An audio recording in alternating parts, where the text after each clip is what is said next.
നമസ്കാരം.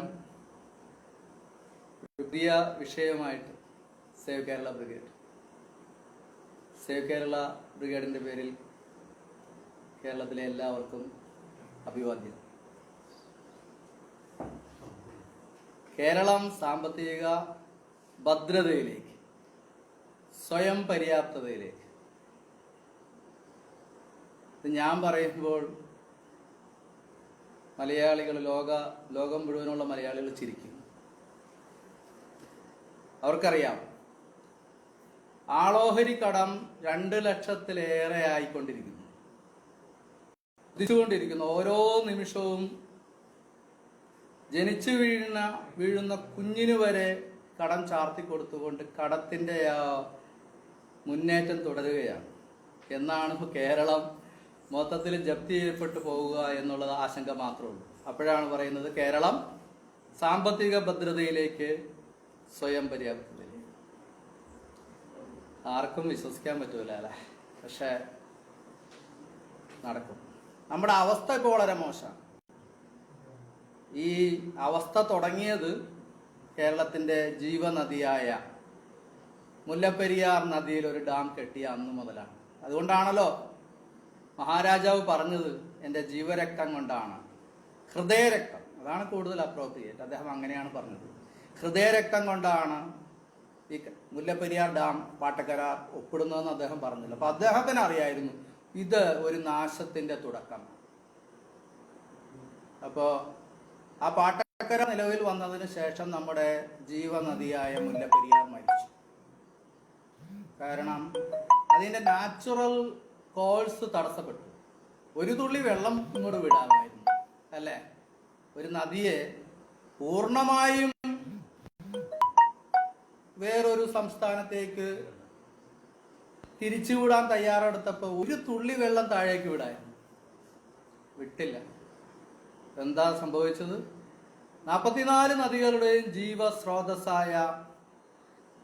ജലസ്രോതസ്സായ ഒരു നദി മരിച്ചപ്പോൾ എന്താ സംഭവിച്ചത്? താഴെയുള്ള വനം കംപ്ലീറ്റ് ഉണങ്ങിപ്പോയി. മുല്ലപ്പെരിയാറിലേക്ക്, അല്ലെങ്കിൽ മുല്ലപ്പെരിയാറിൽ നിന്ന് ഉത്ഭവിച്ച എല്ലാ ചെറുനദികളും തോടുകളും എല്ലാം അസ്തമിച്ചു. അതെല്ലാം ഡ്രൈ ലാൻഡായി. അവിടെയെല്ലാം ജനങ്ങൾ കയ്യേറി, ഭൂമി കയ്യേറി, കെട്ടിടങ്ങൾ വെച്ചു, കൃഷിസ്ഥലങ്ങളാക്കി. പിന്നീട് കൃഷിക്ക് വെള്ളമില്ലാണ്ടായി കഴിഞ്ഞപ്പോൾ വീണ്ടും കനാലുകൾ നിർമ്മിച്ച് കൂടുതൽ വനം നമ്മൾ നശിപ്പിച്ചു. ഇന്ന് എന്താ നമ്മുടെ നാട്ടിലുള്ളത്? ഇന്നത്തെ ഒരു സർക്കാരിന് ഈ നാട്ടിലെ ജനങ്ങൾക്ക് കൊടുക്കാൻ കഴിയുന്നത് എന്താണ്? ശുദ്ധ ജലം കൊടുക്കാൻ പറ്റും? ഇല്ല. ആലുവപ്പുഴയിലെ വെള്ളം മാത്രം കുടിച്ചാൽ മതി ഹാർട്ട് നിന്ന് പോവാൻ, പ്രമേഹം ഉണ്ടാകാൻ, കിഡ്നി തകരാറിലാകാൻ ആലുവപ്പുഴയിലെ വെള്ളം മതി. എറണാകുളം നിവാസികൾ മുഴുവൻ കുടിക്കുന്നത് അതാണ്. നദിയുടെ മരണം ഒരു ജനജീവിതത്തെ എപ്രകാരം ബാധിച്ചു എന്ന് ഷോർട്ടായിട്ടൊന്ന് പറയുന്നതാ. ആശുപത്രികൾ പെരുകി, രോഗികൾ പെരുകി അല്ലേ? ശുദ്ധ ജലം ഇല്ല. ശുദ്ധവായു ഉണ്ടോ? ഇല്ലേ ഇല്ല. ശുദ്ധ ഭക്ഷണം ഉണ്ടോ? ഒട്ടുമില്ല. പിന്നെ എങ്ങനെ മലയാളികൾ ഒരു 30 വയസ്സ് കഴിയുമ്പോൾ തന്നെ ലക്ഷക്കണക്കിന് രൂപ ചികിത്സയ്ക്ക് മുടക്കാണ്ടിരിക്കും? എല്ലാ രോഗങ്ങളും സഹിച്ച് ഒരു 30 വയസ്സ് കഴിയുമ്പോൾ മരിക്കുന്നത് വരെ തള്ളി നീക്കാതിരിക്കുകയില്ലല്ലോ മലയാളി. അങ്ങനെയല്ലേ നമ്മുടെ അവസ്ഥ? ഇവിടെ ഒരു സർക്കാരുണ്ട്. ഈ സർക്കാരിന് ജനങ്ങൾക്ക് ശുദ്ധവായു കൊടുക്കാൻ കഴിയുന്നില്ല, ശുദ്ധജലം കൊടുക്കാൻ കഴിയുന്നില്ല, ശുദ്ധ ഭക്ഷണം കൊടുക്കാൻ കഴിയുന്നില്ല. ഇതെങ്ങനെ മുല്ലപ്പെരിയാർ ഡാം, മുല്ലപ്പെരിയാർ വിഷയവുമായിട്ട് ബന്ധപ്പെട്ടിരിക്കുന്നു എന്ന് നിങ്ങൾക്ക് സംശയം തോന്നാം, ഇല്ലേ? നമ്മുടെ കേരള സർക്കാരിന്റെ പ്രതിനിധികൾ ജനപ്രതിനിധികളാണ് അല്ലേ? നമ്മൾ തിരഞ്ഞെടുത്ത ജനപ്രതിനിധികളാണ് ഇവിടുത്തെ ഗവൺമെന്റ്. ഒരു കോൺസ്റ്റിറ്റ്യൂഷൻ അനുസരിച്ച് ഭരിക്കണമെന്നാ. ഞാൻ അക്കാര്യത്തിലേക്ക് വരുന്നില്ല. അപ്പൊ ജനപ്രതിനിധികൾ വിഷമം തോന്നിയവർ. കാരണം കാലാകാലങ്ങളായി വർഷങ്ങളായി കേരളം ഭരിച്ച ജനപ്രതിനിധികൾ, സർക്കാരുകൾക്ക് കേരളത്തിലെ ജനങ്ങൾക്ക് ശുദ്ധഭക്ഷണം കൊടുക്കാൻ കഴിയുന്നില്ല. അപ്പൊ നമുക്ക് ഭക്ഷണം പുറത്തുനിന്നെല്ലാം വരുന്നത് അല്ലേ? നമ്മുടെ കൃഷിസ്ഥലം, ഇവിടെ വന്ന കൃഷിസ്ഥലങ്ങളെല്ലാം അങ്ങനെ തന്നെ കിടക്കാണ്. നമ്മുടെ നാട്ടിലെ യുവാക്കൾ യൂറോപ്പിലും അമേരിക്കയിലും ഗൾഫ് രാജ്യങ്ങളിലും പണിയെടുക്കുന്നത് കൊണ്ടാണ് ഇതെല്ലാം ഇങ്ങനെ തരിശായിട്ട് കിടക്കുന്നത്. കൂടുതൽ വരുമാനം, കൂടുതൽ ഉയർച്ച ഉണ്ടാവും. ശരിയാണ്, അവരുടെ വരുമാനം കൊണ്ടാണ്, പ്രവാസികളുടെ വരുമാനം കൊണ്ടാണ് ഇന്ന് കേരളം നിലനിൽക്കുന്നത്. ഓക്കെ, അപ്പോൾ കേരളത്തിലെ തരിശു ഭൂമികൾ അങ്ങനെ തന്നെ ഉണ്ട്.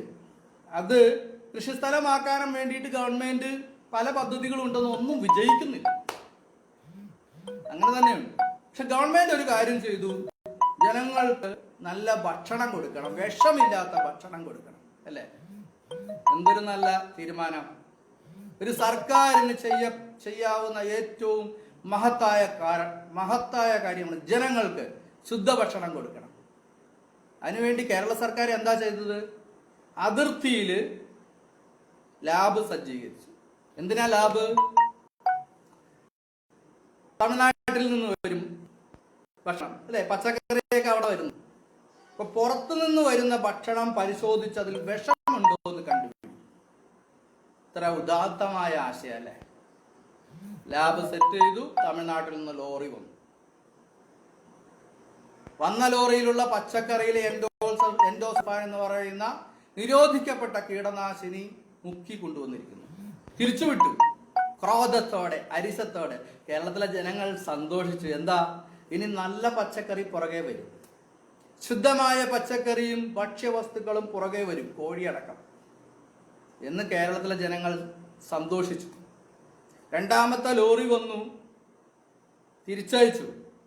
മൂന്നാമത്തെ ലോറി വന്നപ്പോൾ അവിടുത്തെ രാഷ്ട്രീയ മേലാളന്മാരുണ്ടല്ലോ, വെറും മേലാളന്മാരല്ല, കേരളത്തിലെ നാളിതുവരെ 47 മുതൽ 2020 വരെ ഭരിച്ച ഇടതും വലതുമായ രാഷ്ട്രീയ നേതൃത്വത്തിന്റെ മേലാളന്മാർ അവിടെ ചെന്നൈ സെന്റ് ജോർജ് ഫോർട്ടിൽ. അവർ പറഞ്ഞു, ഒരു ലോറി മിനി തിരിച്ചയച്ചാൽ മുല്ലപ്പെരിയാർ എന്ന വിഷയത്തിൽ ഞങ്ങൾ തന്ന ബില്യൺസ് ആൻഡ് ബില്യൺസ് രൂപയുണ്ടല്ലോ, കോടികളല്ല കേട്ടോ, ദശലക്ഷങ്ങളുമല്ല, ബില്യൺസ് ആണ്. അതിങ്ങോട്ട് തിരിച്ചു വെച്ചിട്ട് ലോറി പിടിച്ചു. പറ്റുമോ? കേരളത്തിലെ രാഷ്ട്രീയ നേതൃത്വത്തിന് അത് പറ്റുമോ? അപ്പൊ മുല്ലപ്പെരിയാർ വിഷയം എവിടെ ചെന്നെത്തിയിരിക്കുന്നു? നമ്മുടെ ഭക്ഷണത്തിൽ വരെ എത്തി. പിന്നീട് നാളിതുവരെ ഇവിടെ കേരളം ഭരിച്ച ഇടതുപക്ഷവും വലതുപക്ഷവും ഒരു ലാബ് വെച്ചിട്ട് പച്ചക്കറികളും ഭക്ഷ്യവസ്തുക്കളും പരിശോധിച്ച് വിഷമുണ്ടെങ്കിൽ തിരിച്ചയക്കാൻ സാധിച്ചിട്ടില്ല. പിന്നെ നമുക്ക് എന്തിനാണ് ഇങ്ങനത്തെ രാഷ്ട്രീയ നേതൃത്വം? എന്തിനാണ് ഇങ്ങനത്തെ ഭരണകൂടം? അപ്പോഴും അഡ്വക്കേറ്റ് റസൽ ജോയി പറയുന്നു, കേരളം സാമ്പത്തിക അഭിവൃദ്ധിയിലേക്ക്, സ്വയം പര്യാപ്തതയിലേക്ക്. നിങ്ങൾക്ക് ആകെ കൺഫ്യൂഷൻ ആയി അല്ലേ? എന്തുകൊണ്ടാണ് ഞാൻ അങ്ങനെ പറയുന്നതെന്ന് ഞാനൊന്ന് ഭരിച്ചു നോക്കട്ടെ. കേരള ഭരണം ഞാനൊന്ന് ഭരിച്ചു നോക്കട്ടെ. അപ്പൊ നിങ്ങൾ വിചാരിക്കും ഞാൻ ഇലക്ഷന് നിൽക്കും. ഇപ്പോഴത്തെ പഞ്ചായത്ത് തെരഞ്ഞെടുപ്പുകൾ ഉണ്ടല്ലോ, ഇലക്ഷന് നിൽക്കും, MLA ആവും, മന്ത്രിയാവും, അങ്ങനെ ഇരിക്കുന്നു. അങ്ങനെയല്ല, അങ്ങനെ വേണമെന്നില്ല. അതാണ് മഹാനായ അംബേദ്കർ സൃഷ്ടിച്ച ഇന്ത്യയുടെ ഭരണഘടന. നമ്മൾ വിചാരിക്കും നമ്മൾ തിരഞ്ഞെടുക്കുന്ന മന്ത്രിമാര്, MLA മാര്, പ്രതിനിധികളാര് ഭരിക്കുന്നതെന്ന്. അല്ല, അവരല്ല ഭരിക്കും. നികുതി പണം കൈകാര്യം ചെയ്യുന്നത് അവരായിരിക്കാം, പക്ഷെ അതിനൊരു മാനദണ്ഡമുണ്ട്, അതിനൊരു ക്രമമുണ്ട്, അതിനൊരു നിയമമുണ്ട്. അപ്പൊ ആരാ ഭരിക്കുന്നത്? ഏത് സർക്കാരിനും, കേരളത്തിലെ സർക്കാരായാലും ശരി, തമിഴ്നാട്ടിലെ സർക്കാരായാലും ശരി, യൂണിയൻ ഓഫ് ഇന്ത്യ ആയാലും ശരി, ഭരണഘടനാനുസൃതമായി മാത്രമേ ഭരിക്കാൻ പറ്റൂ. അല്ലെങ്കിൽ ഈ രാജ്യത്തെ ഒരു ചെറിയ മനുഷ്യന്, ഏറ്റവും ചെറിയ ജോലി ചെയ്യുന്നവന്, ചെറിയ വരുമാനമുള്ളവന് ചോദ്യം ചെയ്യാൻ പറ്റും. ആരെ? മുഖ്യമന്ത്രിയെ ചോദ്യം ചെയ്യാൻ പറ്റും. ഇന്ത്യയുടെ പ്രധാനമന്ത്രിയെ ചോദ്യം ചെയ്യാൻ പറ്റും. ഒരു മജിസ്ട്രേറ്റ് കോടതിയിൽ ഇന്ത്യയുടെ പ്രധാനമന്ത്രിയെ വിളിച്ചു വരുത്താൻ ഒരു സാധാരണക്കാരന് പറ്റും. അതിന് പറയുന്ന എന്താണെന്ന് അറിയോ? റൂൾ ഓഫ് ലോ, നിയമവാഴ്ച. ഇന്ത്യ ആര് ഭരിച്ചാലും ഇന്ത്യയുടെ കോൺസ്റ്റിറ്റ്യൂഷന്റെ directive principles of state policy അനുസരിച്ച് ഭരിക്കാൻ പറ്റും. ഇപ്പൊ നിങ്ങൾക്ക് മനസ്സിലായോ എനിക്കെന്ത് ചെയ്യാൻ കഴിയുന്നുള്ളൂ? എങ്ങനെയാണ് കേരളത്തെ സാമ്പത്തിക പുരോഗതിയിലേക്ക് എത്തിക്കുക? എങ്ങനെയാണ് കേരളത്തെ സ്വയം പര്യാപ്തതയിലേക്ക് എത്തിക്കുക? നമ്മുടെ നാടിന്റെ അവസ്ഥ എന്താണ്?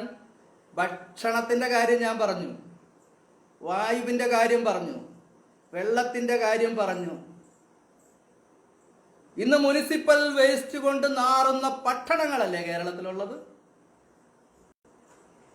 ദൈവത്തിന്റെ സ്വന്തം നാട്ടിലേക്ക് ഒരു വിദേശി വന്നിറങ്ങിയാൽ മൂക്കുപൊത്തിക്കൊണ്ടല്ലേ കേരളത്തിന്റെ അഴുക്കു പിടിച്ച പ്രകൃതി ഭംഗി ആസ്വദിക്കാൻ പറ്റത്തുള്ളൂ. രാജാവ് ഭരിച്ചിരുന്ന ഒരു കാലമുണ്ടായിരുന്നു. രാജഭരണത്തെ കുറിച്ച് എന്തൊക്കെ ദോഷം പറഞ്ഞാലും അന്ന് കേരളത്തിലെത്തിയ പോർട്ടുഗീസുകാരനും ഇംഗ്ലീഷുകാരനും ഡച്ചുകാരനുമെല്ലാം ഈ നാടിന്റെ പ്രകൃതി ഭംഗി, ഈ നാടിന്റെ സാമ്പത്തിക അഭിവൃദ്ധിയുടെ കാര്യം പറഞ്ഞപ്പോഴാണ് ഞാൻ ഓർത്തത്. അന്ന് തിരുവിതാംകൂറിന്റെ 1 രൂപ ഉണ്ടായിരുന്നെങ്കിൽ ആ 1 രൂപയും കൊണ്ട് ന്യൂയോർക്കിൽ പോയാൽ ഒരു ദിവസം അടിച്ച് പൊളിച്ച് ജീവിക്കാം. Just 1 rupee. കാരണം ഈ 1 റുപ്പി കൊടുത്താൽ 100, 140, 150 ഏറ്റക്കുറച്ചിലുണ്ടാവും. $US കിട്ടുമായിരുന്നു. ഒരു തിരുവിതാംകൂർ രൂപയുടെ കാര്യമാണ് പറയണത്, 10 രൂപയുടെ കാര്യമല്ല. ഒരു ലോകബാങ്കും ഇവിടെ കയറി ജപ്തി ചെയ്യാത്ത ഭരണമായിരുന്നു രാജാവ് ഭരിച്ചിരുന്നപ്പം. അപ്പം നമ്മുടെ പണത്തിന് മൂല്യമുണ്ടായിരുന്നു, നാട്ടിൽ നന്മയുണ്ടായിരുന്നു. ഞാൻ നേരത്തെ പറഞ്ഞ പോലെ ശുദ്ധജലം, ശുദ്ധ വായു, ശുദ്ധ ഭക്ഷണം ഉണ്ടായിരുന്നു. ജനാധിപത്യ സർക്കാരുകൾ 1947 മുതൽ 2020 വരെ ഭരിച്ച ജനാധിപത്യ സർക്കാരുകൾ ഈ നാടിന് സംഭാവന കൊടുത്തിട്ടുള്ളത് എന്താണെന്ന് ചോദിച്ചു. അപ്പോഴും നിങ്ങൾക്ക് കാര്യം മനസ്സിലായിട്ടില്ല. എങ്ങനെ കേരളം സാമ്പത്തിക ഭദ്രതയിലേക്ക് എത്തും, സാമ്പത്തിക സ്വയം പര്യാപ്തതയിലേക്ക്? അതാണ് പറയാം. മുല്ലപ്പെരിയാർ വെള്ളം, അതും വെറും വെള്ളം അല്ലാതെ, അത് ഈശ്വരന്റെ ദാനമായിരുന്നു. ആ നദി ഗംഗ പോലെ, സരസ്വതി പോലെ, യമുന പോലെ, ബ്രഹ്മപുത്ര പോലെ കേരള ഗംഗയായിരുന്നു മുല്ലപ്പെരിയാർ നദി. ആ നദിയിലെ വെള്ളം 2500 ദശലക്ഷം, എത്ര? 2500 ദശലക്ഷം ഘനയടി വെള്ളമാണ് തമിഴ്നാട് ഒരു വർഷം കൊണ്ടുപോകുന്നത്. ബിയോണ്ട് അവർ ഇമാജിനേഷൻ.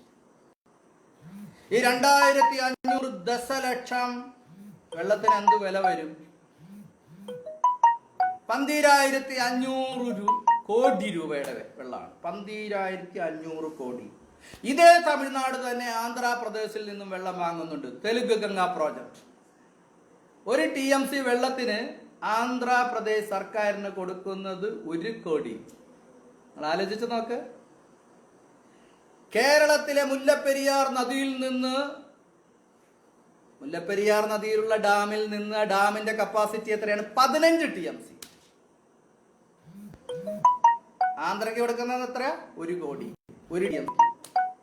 1 കോടി, ഒരു TMC വെള്ളം മുല്ലപ്പെരിയാർ നദിയിൽ നിന്ന് എടുത്താൽ ഉടനെ തന്നെ വെള്ളം വന്ന് നിറയും. അങ്ങനെ എത്ര TMC വെള്ളം തമിഴ്നാട്ടിലേക്ക് പോകുന്നുണ്ട്? വല്ല കണക്കുമുണ്ടോ? എത്ര കോടികളാണ് കേരളത്തിൽ നിന്ന് അങ്ങോട്ട് പോകുന്നത്? വല്ല കണക്കുണ്ടോ? നിങ്ങൾക്കറിയാവോ 5 ജില്ലയിലെ ഇറിഗേഷൻ, 5 ജില്ലയിലെ കുടിവെള്ളം വില എത്രയാണെന്നറിയോ? 5000 കോടി രൂപയുടെ ലാഭം ഉണ്ടാക്കുന്നുണ്ട് ഈ വെള്ളത്തിൽ നിന്ന്, കൃഷിയിൽ നിന്ന് മാത്രം. അപ്പാടെ ഒരു വിഷമായില്ലേ? നമ്മുടെ സ്വത്താണ് ഈ പോണത്. 1140 മെഗാവാട്ട്സ് വൈദ്യുതി ഉൽപ്പാദിപ്പിക്കുന്നു തമിഴ്നാട്. വില എത്രയാ? 11,400 കോടി രൂപ. നമ്മുടെ സ്ഥലത്തിന്റെ സ്ഥലവാടക എത്ര? 500 കോടി. ഇഷ്ടംപോലെ വെള്ളം, ഇഷ്ടംപോലെ വൈദ്യുതി. Tamil Nadu energy surplus state. നമ്മളോ ഇല്ല, ഇവിടെ കറണ്ട് ഇല്ല. ആകപ്പാടെ ഇത്രയും 79 ഡാംസ് ഉണ്ട്. എല്ലാം കൂടി എത്ര യൂണിറ്റ് ഉണ്ടാവും? 20% മാത്രം വൈദ്യുതി ഉൽപ്പാദിപ്പിക്കുന്നു എല്ലാ ഡാംസുകളിൽ നിന്നും. എനർജി ഡെഫിഷ്യൻസി സ്റ്റേറ്റ് ആണ് തമിഴ്നാട്. എനർജി സർപ്ലസ് സ്റ്റേറ്റ് ആണ്. പ്രതിവർഷം തമിഴ്നാടിന്റെ എക്സ്ചക്കർ വൈദ്യുതി ഉൽപാദന ശേഷി എന്ന് പറയുന്നത് 11,400 കോടി രൂപയുടെ വൈദ്യുതി. 5 ജില്ലകളുടെ ഇറിഗേഷൻ, കുടിവെള്ളം തീർന്നില്ല. ഈ വെള്ളവും ഈ വൈദ്യുതി ഉപയോഗിച്ച് തമിഴ്നാട്ടിലെ വ്യവസായങ്ങൾ വളരുന്നു. ചെറുകിട വ്യവസായങ്ങൾ വളരുന്നു, വൻകിട വ്യവസായങ്ങളും വളരുന്നു. അതിൽ നിന്ന് ഉണ്ടാകുന്ന നേട്ടം ചുരുക്കി പറഞ്ഞാൽ പ്രതിവർഷം തമിഴ്നാടിന് 50,000 കോടി രൂപയുടെ ലാഭം ഉണ്ടാകുന്നു. എന്നിട്ട് നമ്മുടെ രാഷ്ട്രീയക്കാര് പറയുന്ന എന്താ? തമിഴ്നാടിന് ജലം, കേരളത്തിന് സുരക്ഷ. ഞാൻ ഈ രാഷ്ട്രീയ നേതൃത്വത്തോട് ചോദിക്കാൻ ആഗ്രഹിക്കുന്നു, ഈ ഡാം തകർന്ന് ഒരാൾ മരിച്ചാൽ 50 ലക്ഷം ജനങ്ങളോ മരിക്കണ്ട, ഒരാൾ മരിച്ചാൽ ഞങ്ങൾ കേരളം മുഴുവൻ തരാം. അയാളെ ഒന്ന് പുനർജീവിപ്പിക്കാൻ നിങ്ങൾക്ക് പറ്റുമോ? ജീവിപ്പിക്കാൻ പറ്റുമോ? എന്തു ദുഷിച്ച രാഷ്ട്രീയ നേതൃത്വമാണ് കേരളത്തിലുള്ളതെന്ന് നിങ്ങൾ മനസ്സിലാക്കണം. നമ്മുടെ സുരക്ഷയെ വെള്ളവുമായിട്ട് ഇക്വേറ്റ് ചെയ്യുന്ന രാഷ്ട്രീയ നേതൃത്വം ഇങ്ങനെ ഇക്വേറ്റ് ചെയ്യപ്പെടുന്നുവെങ്കിൽ അതിന്റെ പുറകിൽ ഇവരുടെ മോഹങ്ങൾ എന്താണ്? ഈ രാഷ്ട്രീയ നേതൃത്വത്തിന്റെ മനസ്സിലിരിപ്പ് എന്താണെന്ന് നിങ്ങൾ മനസ്സിലാക്കണം. ഒരിക്കലും ഒരു മനുഷ്യന്റെ ജീവിതവും വെള്ളവുമായിട്ടോ കുടിവെള്ളവുമായിട്ടോ കൃഷിക്ക് ആവശ്യമായിട്ടുള്ള വെള്ളവുമായിട്ട് കമ്പയർ ചെയ്യാൻ സാധിക്കത്തില്ല. അതുകൊണ്ട് അഡ്വക്കേറ്റ് റസൽ ജോയ് പറയുന്നത് ജീവനാണ് പ്രധാനം എന്നാണ്. 50 ലക്ഷം ജനങ്ങളുടെ ജീവനെ തമിഴ്നാട്ടിലെ കൃഷിയായിട്ടോ തമിഴ്നാട്ടിലെ കുടിവെള്ളമായിട്ട് ഇക്വേറ്റ് ചെയ്യപ്പെടുന്നുവെങ്കിൽ അത് രാഷ്ട്രീയ ദുഷ്ടലാക്ക് മാത്രമാണ്, സ്വാർത്ഥതയാണ്, നമ്മൾ ഈ നാട്ടിലെ ജനങ്ങളോടുള്ള ജനവഞ്ചനയാണ്. അത് നിങ്ങൾ തിരിച്ചറിയണം. ഒരാൾ പോലും മരിക്കരുത് എന്ന് സുപ്രീം കോടതി പറഞ്ഞിട്ടുണ്ട് 3 സർക്കാരുകളോട്. എൻ്റെ കേസിൽ കേരള സർക്കാരിനോടും തമിഴ്നാട് സർക്കാരിനോടും കേന്ദ്ര സർക്കാരിനോടും സുപ്രീം കോടതി കൽപ്പിച്ചുത്തരവായിട്ടുള്ളത് ഈ ഡാം തകർന്ന് ഒരാളും മരിച്ചുകൂടാന്നാണ്. അപ്പൊ സുപ്രീം കോടതി ഒരു മനുഷ്യ ജീവിതത്തിന് എത്ര മഹത്വം കൊടുക്കുന്നു എന്ന് നിങ്ങൾ മനസ്സിലാക്കണം. ജീവന് മാത്രമല്ല, ഒരാളുടെ സ്വത്ത് പോലും നഷ്ടപ്പെടരുതെന്ന് സുപ്രീം കോടതി എൻ്റെ കേസിൽ പറഞ്ഞിട്ടുണ്ട്. അപ്പോ ഒരു ഭരണഘടനയനുസരിച്ച് ഒരു സർക്കാരിന്റെ പ്രധാനവുമായ കർത്തവ്യം എന്താ? ജനങ്ങളുടെ ജീവനും സ്വത്തും സംരക്ഷിക്കുക എന്നാണ്. അത് സുപ്രീം കോടതി എൻ്റെ കേസിൽ അടിവരയിട്ട് പറഞ്ഞിട്ടുണ്ട്. എന്നിട്ടാണ് ഇവർ പറയുന്നത് തമിഴ്നാടിന് ജലവും കേരളത്തിന് സുരക്ഷയുമാണ്. എൻ്റെ ഡിക്ഷണറിയിൽ അങ്ങനെ ഒരു സംഭവമില്ല. കേരളത്തിന്റെ സുരക്ഷ മാത്രമേ ഉള്ളൂ. എൻ്റെ സഹജീവികളുടെ ജീവിതം, അവരുടെ ജീവൻ, അവരുടെ കുഞ്ഞുമക്കൾ ഈ വെള്ളത്തിൽ ഒഴുകി നടക്കാൻ പാടില്ല. അത് നിശ്ചയദാർഢ്യത്തോടെ അഡ്വക്കേറ്റ് റസൽ ജോയ് പറയുന്നു, സേവ് കേരള ബ്രിഗേഡ് പറയുന്നു. 36 ഡാം പൊട്ടിയില്ലേ ഇന്ത്യയിൽ? നിങ്ങൾക്കറിയാവോ? ഇന്ത്യ മഹാരാജ്യത്ത് 36 ഡാംസ് തകർന്നു, ലക്ഷക്കണക്കിന് ജനങ്ങൾ മരിച്ചു. ആർക്കെന്ത് വിഷമമുണ്ടായി? മരിച്ചവർക്ക് പോയി അല്ലേ? 50 ലക്ഷം ജനങ്ങൾ ഇവിടെ നിന്ന് മാറിപ്പോയാൽ മാറിപ്പോയവരുടെ മാത്രം പ്രശ്നമായിരിക്കും അത്. അവരുടെ ഫോട്ടോ എടുക്കാൻ വേണ്ടി CNN-ഉം BBC-യും അന്താരാഷ്ട്ര പത്രങ്ങൾ വരുമായിരിക്കും. പക്ഷെ ആർക്കെന്ത് വിഷമമുണ്ട്? 36 ഡാം പൊട്ടി ലക്ഷക്കണക്കിന് ജീവിതങ്ങൾ ഇല്ലാതായ നാട്ടിൽ ആർക്കും വിഷമമുണ്ടായിട്ടില്ല എങ്കിൽ കേരളത്തിലെ 50 ലക്ഷം ജനങ്ങളും പോയാലും ഒരു മനുഷ്യന് പ്രശ്നം ഉണ്ടാവില്ല. അപ്പോൾ നമ്മൾ ചിന്തിക്കണം, ഈ രാഷ്ട്രീയ നേതൃത്വം നമ്മളെ സംരക്ഷിക്കുമോ? നമ്മളെക്കുറിച്ച് വേവലാതിയുണ്ടോ? വിഷമമുണ്ടോ? ഈ 50 ലക്ഷം ജനങ്ങൾ മാറിപ്പോയാലും ഇവർ തിരിച്ചു വരും. ഈ രാഷ്ട്രീയ നേതൃത്വത്തിന് വല്ലതും പറ്റുമോ? തിരുവനന്തപുരത്തും കാസർഗോഡും കണ്ണൂരും തലശ്ശേരിയിൽ ഇരിക്കുന്നവർക്ക് എന്തെങ്കിലും പറ്റുമോ? ഇവിടെ തന്നെ ആരെങ്കിലും ഉണ്ടെങ്കിൽ ഇമ്മീഡിയറ്റ്ലി ഹെലികോപ്റ്ററിൽ പൊക്കും, കുടുംബസഹിതം. പോകുന്നത് നമ്മളാണ്. ആരോരുമില്ലാതെ നഷ്ടപ്പെടുന്നത്, സ്വയം നഷ്ടപ്പെടുന്നത് നമ്മളാ. നമ്മുടെ മക്കളുടെ കബന്ധങ്ങളാണ് ഇവിടെ ഒഴുകി നടക്കുകയുള്ളൂ. അല്ലാതെ ഇവിടത്തെ നമ്മളെ ഭരിക്കുന്ന രാഷ്ട്രീയ നേതാക്കളുടെ ഒരാൾക്കും ഒന്നും സംഭവിക്കാൻ പോകുന്നില്ല, സംഭവിച്ചിട്ടുമില്ല. ഇന്ത്യയിൽ 36 ഡാംസ് പൊട്ടിയിട്ട് ഒന്നും സംഭവിച്ചിട്ടില്ല. ഇതൊക്കെ അവർക്ക് നേരത്തെ അറിയാം. അവരതിന്റെ പ്രിക്കോഷൻസ് ഇപ്പോഴേ എടുത്തിട്ടുണ്ട്. വിഡ്ഢികളായ അണികളും ഈ രാഷ്ട്രീയ നേതൃത്വത്തിന്റെ പുറകെ നടക്കുന്ന വിഡ്ഢികളായ അണികൾ എന്ന് തിരിച്ചറിയുന്നു, അന്നാണ് കേരളം രക്ഷപ്പെടുകയുള്ളൂ. ഇങ്ങനെ പറഞ്ഞു പോകുമ്പോ എങ്ങനെ സാമ്പത്തിക അഭിവൃദ്ധി, എങ്ങനെ കേരളം സ്വയം പര്യാപ്തതയിലേക്ക്? അവിടേക്കാണ് വരുന്നത്. ഈ 50,000 കോടി രൂപ തമിഴ്നാട്ടിന് നേട്ടമുണ്ടാകുന്നത് ഒരു 25,000 കോടി ഇങ്ങോട്ട് കിട്ടിയാലോ ഇങ്ങനെ ഉണ്ടാവും പ്രതിവർഷം. ഇന്നൊന്ന് ഒരു പൈസ പോലും നമ്മുടെ ഖജനാവിലേക്ക് വരുന്നില്ല.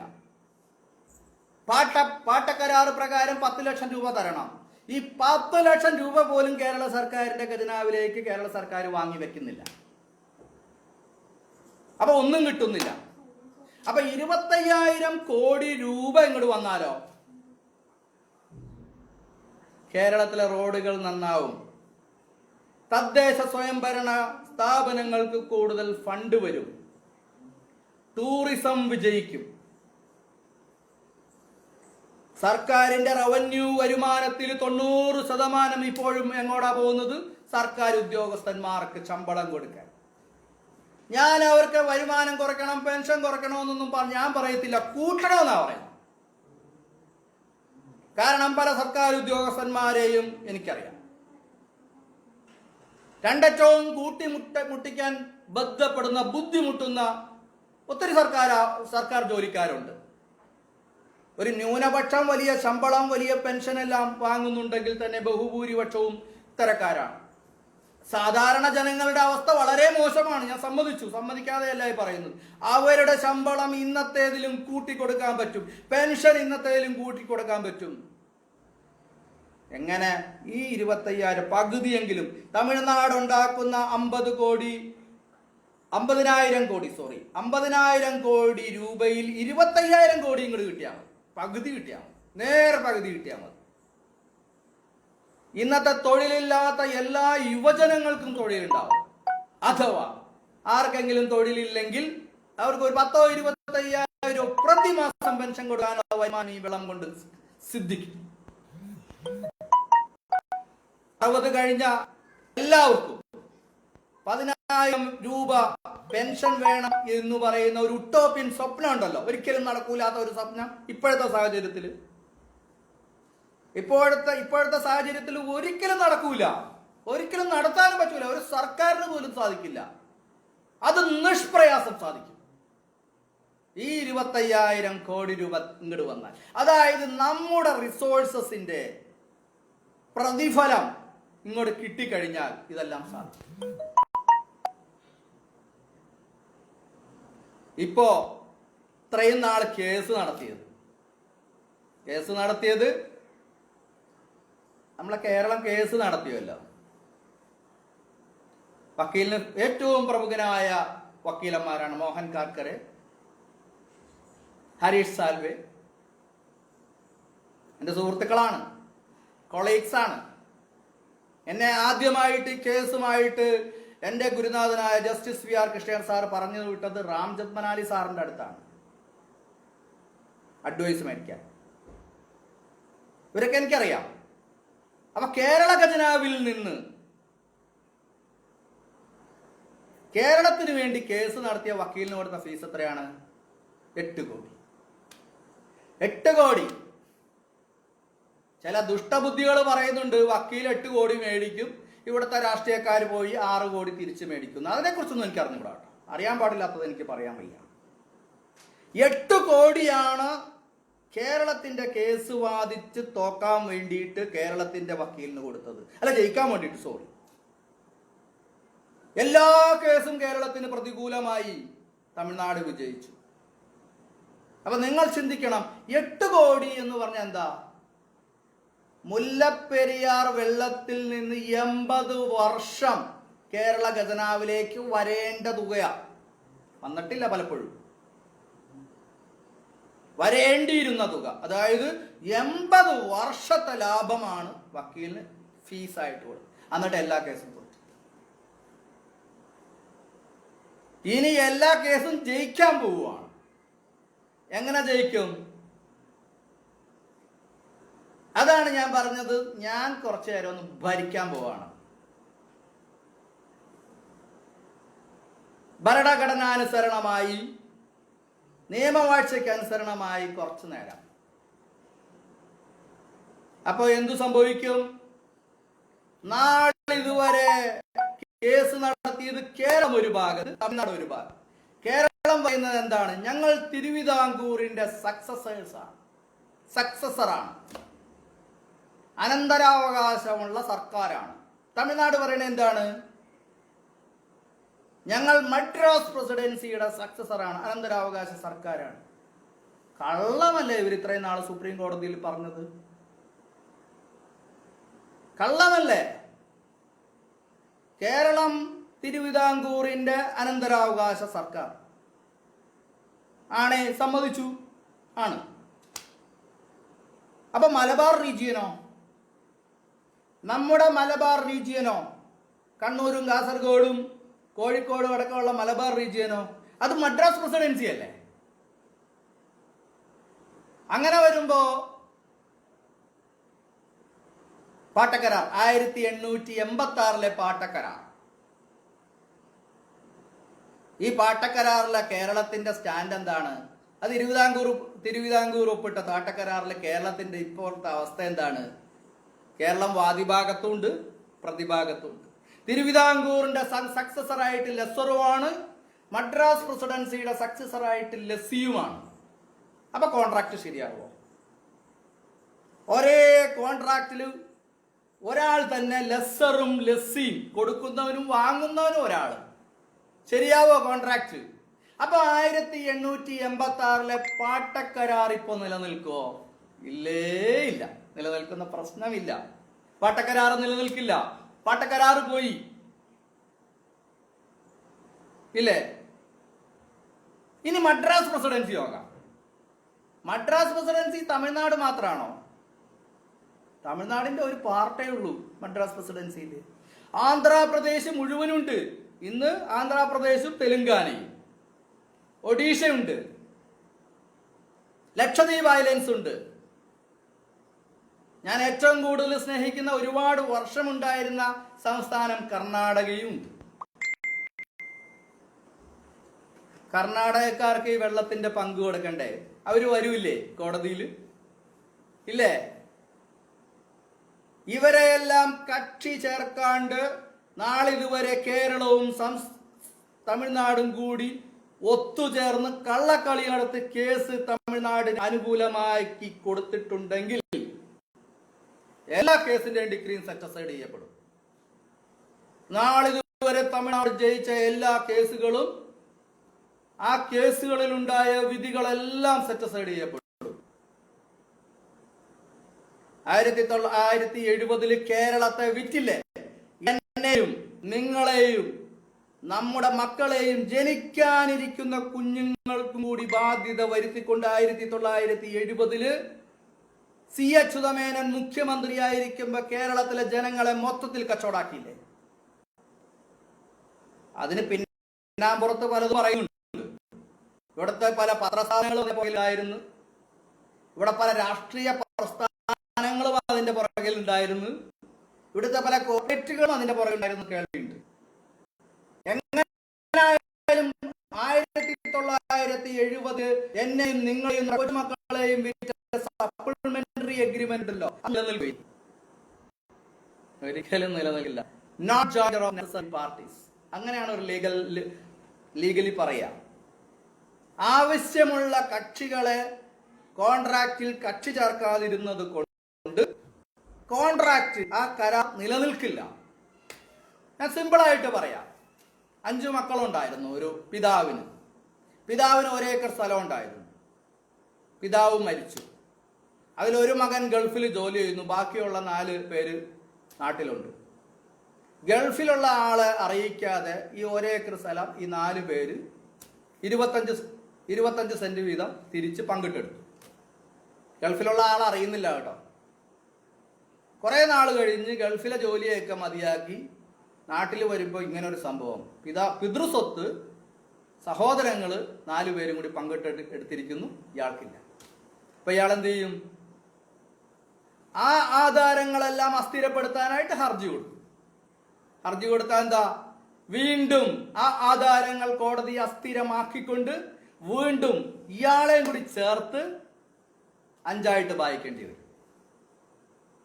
ഇത് പറഞ്ഞപ്പോ നിങ്ങൾക്ക് എല്ലാവർക്കും മനസ്സിലായി കാണും.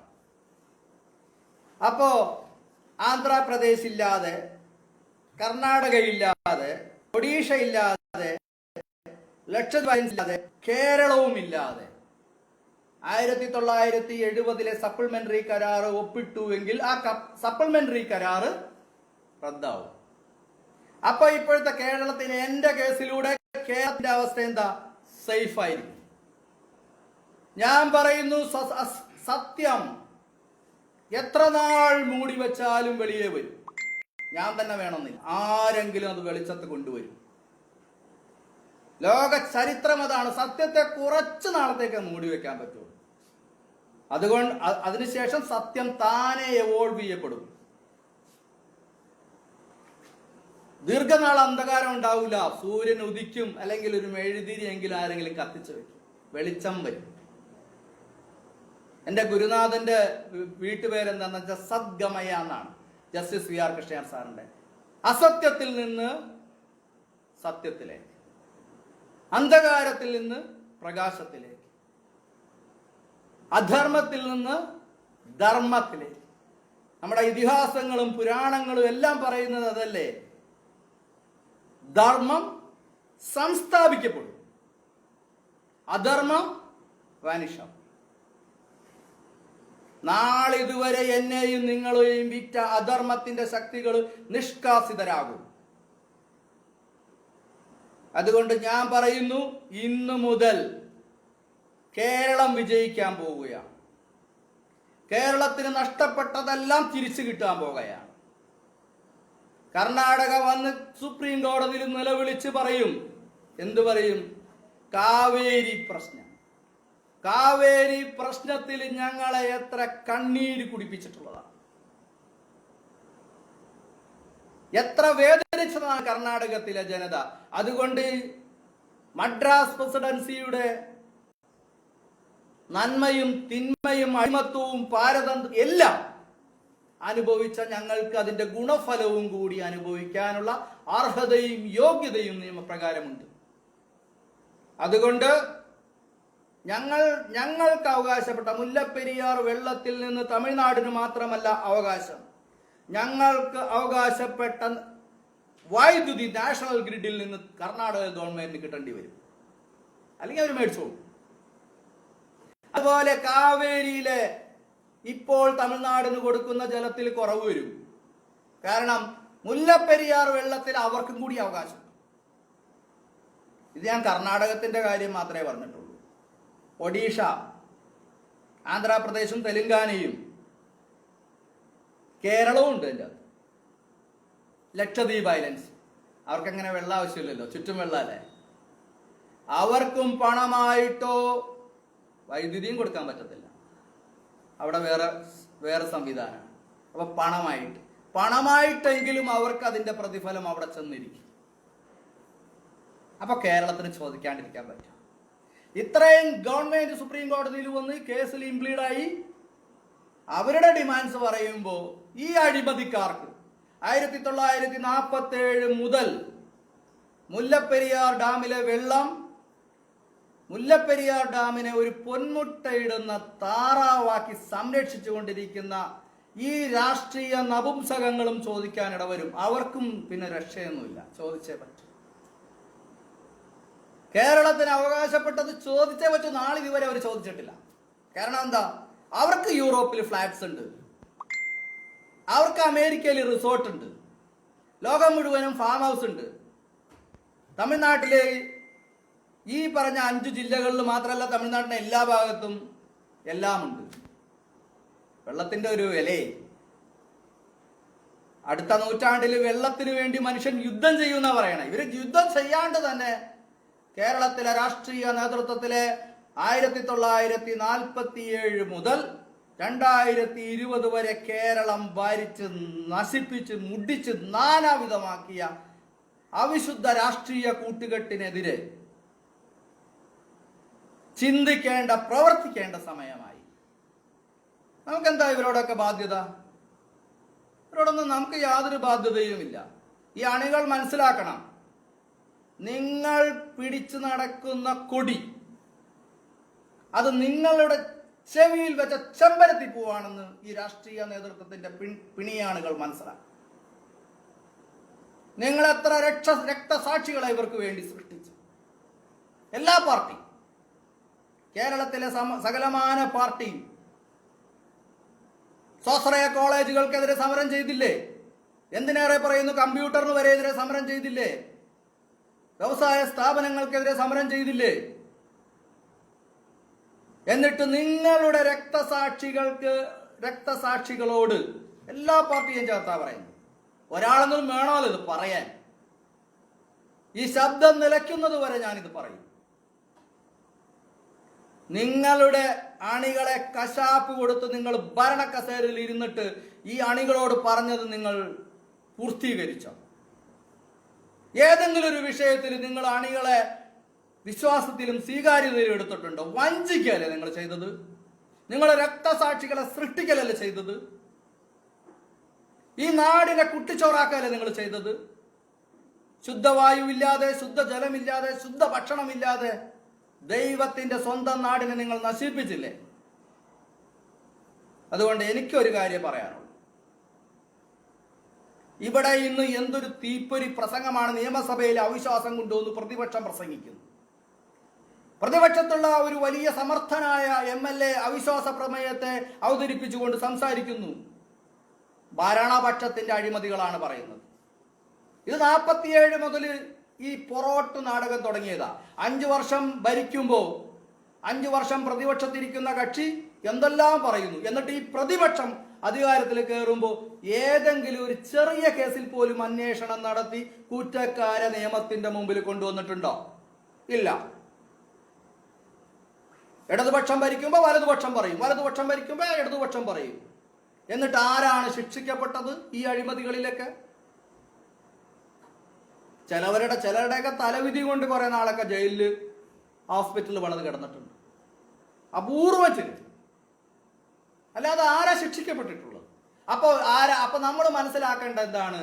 ഇവിടെ ഒരു പ്രതിപക്ഷമില്ല, രണ്ടും ഒരു പക്ഷമാണ്. ഒരു പ്രൈവറ്റ് ലിമിറ്റഡ് കമ്പനി മാക്സിമം ജനങ്ങളെ വഞ്ചിച്ചും ചതിച്ചും അടിച്ചമർത്തിയും സമ്പത്തുണ്ടാക്കുക.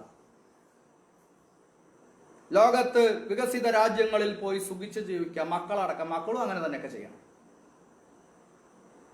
നമ്മൾ മനസ്സിലാക്കണം, ഇവരുടെ കൊടി പിടിച്ച് നമ്മൾ നടക്കുന്നുണ്ടെങ്കിൽ അത് കയ്യിലെ കൊടിയല്ല, ചെവിയിൽ വെച്ച ചെമ്പരത്തി പൂവാണെന്ന് ഇവിടത്തെ രാഷ്ട്രീയ നേതൃത്വത്തിന്റെ അണികൾ മനസ്സിലാക്കിയില്ലെങ്കിൽ നമുക്ക് ഒരു രക്ഷയും. അതുകൊണ്ട് തദ്ദേശ സ്വയംഭരണ തെരഞ്ഞെടുപ്പായി രണ്ടുപേരും നേർക്കുനേരെ നിൽക്കുന്ന രീതിയിൽ നിൽക്കുന്നുണ്ട്. ഞാൻ നിങ്ങളോട് പറയുന്നു, രാഷ്ട്രീയമില്ലാതെ രണ്ടുപേരെയും അകറ്റി നിർത്തി സ്വതന്ത്രനായി നിൽക്കുന്ന സ്ഥാനാർത്ഥികളെ നിങ്ങൾ പിന്തുണയ്ക്കുക. സ്വതന്ത്ര നിലപാടുകളുള്ള പ്രസ്ഥാനങ്ങളെ നിങ്ങൾ പിന്തുണയ്ക്കുക. സേവ് കേരള ബ്രിഗേഡ് ഏതായാലും രാഷ്ട്രീയ രംഗത്തേക്ക് ഇല്ല. സേവ് കേരള ബ്രിഗേഡിന്റെ സ്ഥാനാർത്ഥികളുമില്ല. നിങ്ങളോട് സേവ് കേരള ബ്രിഗേഡിനുള്ള അഭ്യർത്ഥന, അപേക്ഷ, രാഷ്ട്രീയ ബന്ധമില്ലാതെ സ്വതന്ത്രരായി നിൽക്കുന്ന പ്രസ്ഥാനങ്ങൾക്കും വ്യക്തികൾക്കും നിങ്ങൾ വോട്ട് ചെയ്യുക. ഒരാളെ ജയിപ്പിക്കാൻ കഴിഞ്ഞാൽ നിങ്ങൾ ഒരു സ്റ്റെപ്പ് മുന്നോട്ടായി. 10 പേരെ ജയിപ്പിക്കാൻ കഴിഞ്ഞാൽ നിങ്ങൾ 10 സ്റ്റെപ്പ് മുന്നോട്ടായി. 100 പേരെ ജയിപ്പിക്കാൻ കഴിഞ്ഞാൽ 100 സ്റ്റെപ്പ് മുന്നോട്ടായി. ചെറിയ തുടക്കം വലിയ വിപ്ലവമാകും, ഒരു സംശയവുമില്ല. അതുകൊണ്ട് ഇപ്രാവശ്യത്തെ തദ്ദേശ സ്വയംഭരണ തിരഞ്ഞെടുപ്പിൽ നിങ്ങൾക്കാവുന്ന ഒരു ചെറിയ സ്റ്റെപ്പ് എടുക്കുക. അത് വൻ പ്രക്ഷോഭണമായി മാറും, ജനങ്ങൾക്ക് ആവേശമായി മാറും. അന്തിമമായി സത്യം ജയിക്കും, ധർമ്മം സംസ്ഥാപനം ചെയ്യപ്പെടും. കേരളത്തിലെ എല്ലാ ജനങ്ങൾക്കും, എന്നെ കേട്ടുകൊണ്ടിരിക്കുന്ന എല്ലാവർക്കും എൻ്റെ വ്യക്തിപരമായ പേരിലും സേവ് കേരള ബ്രിഗേഡിൻ്റെ അധ്യക്ഷൻ എന്ന നിലയിൽ സേവ് കേരള ബ്രിഗേഡിന് വേണ്ടിയും ഞാൻ ആശംസകൾ അർപ്പിക്കുന്നു. എല്ലാവർക്കും നന്മ വരട്ടെ. നന്ദി, നമസ്കാരം.